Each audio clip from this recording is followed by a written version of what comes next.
श्री राधा रानी के एक बार नाम लेने की कीमत। एक बार एक व्यक्ति था।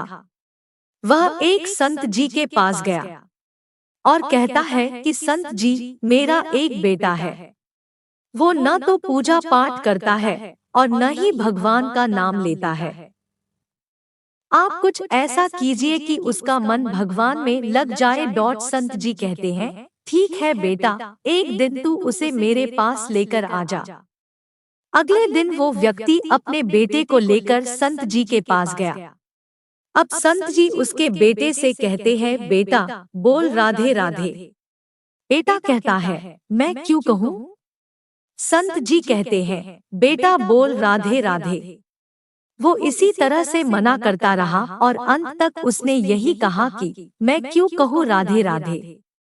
संत जी ने कहा, जब तुम मर जाओगे और यमराज के पास जाओगे, तब यमराज तुमसे पूछे कि कभी भगवान का नाम लिया, कोई अच्छा काम किया, तब तुम कह देना कि मैंने जीवन में एक बार श्री राधा रानी के नाम को बोला है, बस एक बार।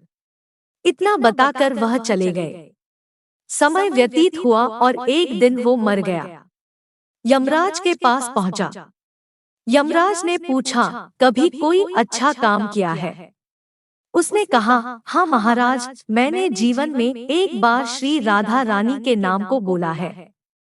आप उसकी महिमा बताइए। यमराज सोचने लगे कि एक बार नाम की महिमा क्या होगी, इसका तो मुझे भी नहीं पता है। यम बोले, चलो इंद्र के पास, वो ही बताएंगे। तो वो व्यक्ति बोला, मैं ऐसे नहीं जाऊंगा, पहले पालकी लेकर आओ, उसमें बैठ कर जाऊंगा। यमराज ने सोचा ये बड़ी मुसीबत है। फिर भी पालकी मंगवाई गई और उसे बिठाया। 4 कहार लग गए।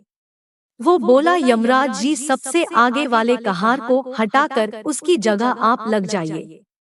यमराज जी ने ऐसा ही किया। फिर सब मिलकर इनके पास पहुंचे और बोले कि एक बार श्री राधा रानी के नाम लेने की महिमा क्या है?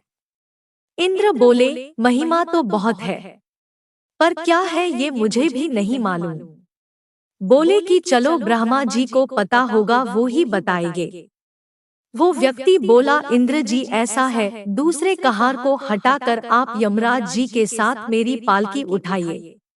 अब एक और यमराज पालकी उठा रहे हैं और दूसरी तरफ इंद्र लगे हुए हैं। पहुंचे ब्रह्मा जी के पास। ब्रह्मा ने सोचा कि ऐसा कौन सा प्राणी ब्रह्मलोक में आ रहा है जो स्वयं इंद्र और यमराज पालकी उठा कर ला रहे हैं। ब्रह्मा के पास पहुंचे। सभी ने पूछा कि एक बार श्री राधा रानी के नाम लेने की महिमा क्या है? ब्रह्मा जी बोले, महिमा तो बहुत है, पर वास्तविकता क्या है कि ये मुझे भी नहीं पता, लेकिन हाँ, भगवान शिव जी को जरूर पता होगा। वो व्यक्ति बोला कि तीसरे कहार को हटाइए और उसकी जगह ब्रह्मा जी आप लग जाइए। अब क्या करते, महिमा तो जाननी थी। अब पालकी के एक और यमराज है, दूसरी तरफ इंद्र और पीछे ब्रह्मा जी है। सब मिलकर भगवान शिव जी के पास गए और भगवान शिव से पूछा कि प्रभु, श्री राधा रानी के नाम की महिमा क्या है? केवल एक बार नाम लेने की महिमा आप कृपा करके बताइए। भगवान शिव बोले कि मुझे भी नहीं पता, लेकिन भगवान विष्णु जी को जरूर पता होगी। वो व्यक्ति शिव जी से बोला कि अब आप भी पालकी उठाने में लग जाइए।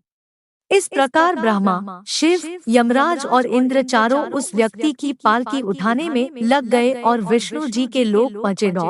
विष्णु से जी पूछा कि एक बार श्री राधा रानी के नाम लेने की महिमा क्या है?